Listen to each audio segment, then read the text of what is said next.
Health from God. I will give a chapter here to explaining how man may receive health from the Supreme. By the Supreme I mean the thinking substance from which all things are made, and which is in all and through all, seeking more complete expression and fuller life. This intelligent substance, in a perfectly fluid state, permeates and penetrates all things, and is in touch with all minds. It is the source of all energy and power, and constitutes the inflow of life, which Swedenborg saw vitalizing all things. It is working to one definitive end and for the fulfillment of one purpose, and that purpose is the advancement of life toward the complete expression of mind. When man harmonizes himself with this intelligence, it can and will give him health and wisdom.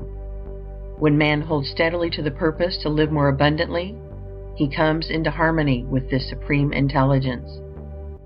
The purpose of the supreme intelligence is the most abundant life for all. The purpose of this supreme intelligence for you is that you should live more abundantly. If, then, your own purpose is to live more abundantly, you are unified with the Supreme. You are working with it, and it must work with you.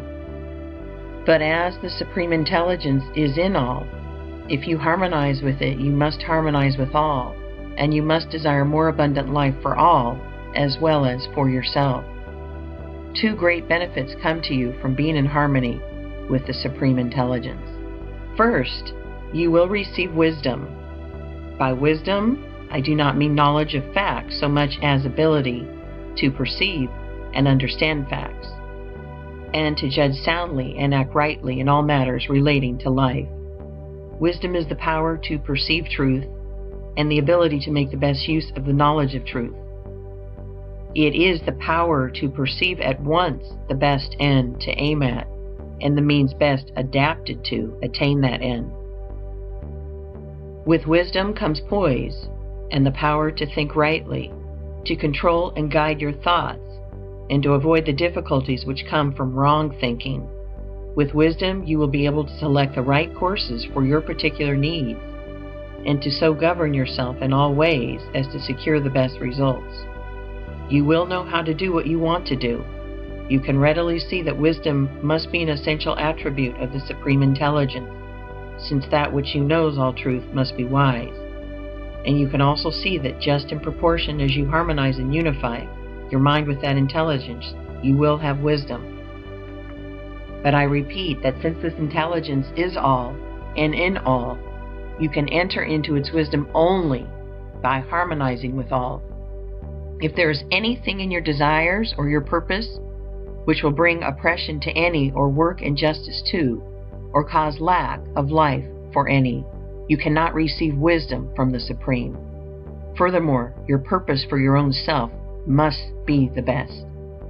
Man can live in three general ways: for the gratification of his body, for that of his intellect, or for that of his soul.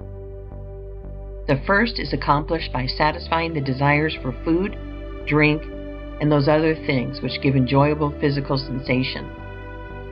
The second is accomplished by doing those things which cause pleasant mental sensations, such as gratifying the desire for knowledge or those for fine clothing, fame, power, and so on.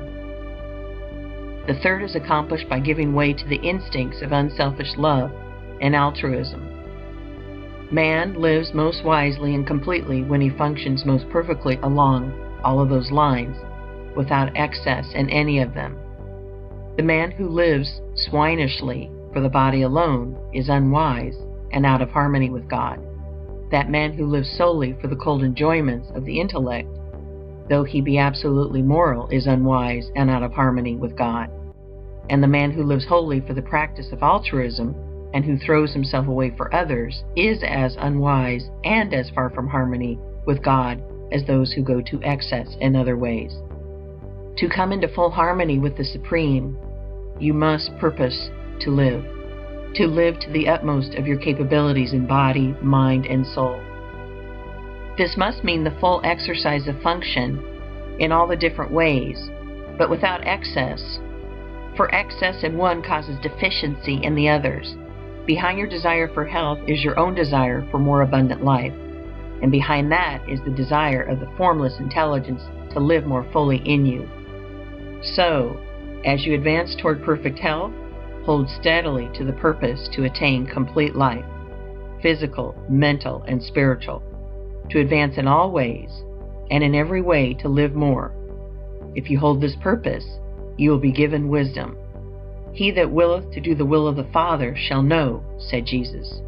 Wisdom is the most desirable gift that can come to man, for it makes him rightly self-governing. But wisdom is not all you may receive from the Supreme Intelligence. You may receive physical energy, vitality, life force. The energy of the formless substance is unlimited and permeates everything. You are already receiving or appropriating to yourself this energy in an automatic and instinctive way, but you can do so to a far greater degree if you set about it intelligently. The measure of a man's strength is not what God is willing to give him, but what he himself has the will and the intelligence to appropriate to himself. God gives you all there is. Your only question is how much to take of the unlimited supply.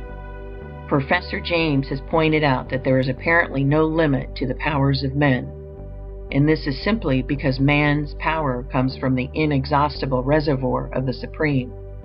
The runner who has reached the stage of exhaustion, when his physical power seems entirely gone, by running on in a certain way, may receive his second wind. His strength is renewed in a seemingly miraculous fashion, and he can go on indefinitely.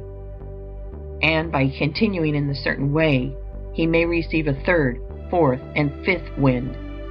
We do not know where the limit is or how far it may be possible to extend it. The conditions are that the runner must have absolute faith that the strength will come, that he must think steadily of strength and have perfect confidence that he has it, and that he must continue to run on. If he admits a doubt into his mind, he falls exhausted, and if he stops running to wait for the accession of strength, it will never come. His faith in strength, his faith that he can keep on running, his unwavering purpose to keep on running, and his action in keeping on seem to connect him to the source of energy in such a way as to bring him a new supply. In a very similar manner, the sick person who has unquestioning faith in health, whose purpose brings him into harmony with the source, and who performs the voluntary functions of life in a certain way, will receive vital energy sufficient for all his needs and for the healing of all his diseases. God, who seeks to live and express himself fully in man, delights to give man all that is needed for the most abundant life. Action and reaction are equal, and when you desire to live more, if you are in mental harmony with the Supreme, the forces which make for life begin to concentrate about you and upon you. The one life begins to move towards you, and your environment becomes surcharged with it. Then, if you appropriate it by faith, it is yours. Ye shall ask what ye will, and it shall be done unto you. Your Father giveth not his Spirit by measure. He delights to give good gifts to you.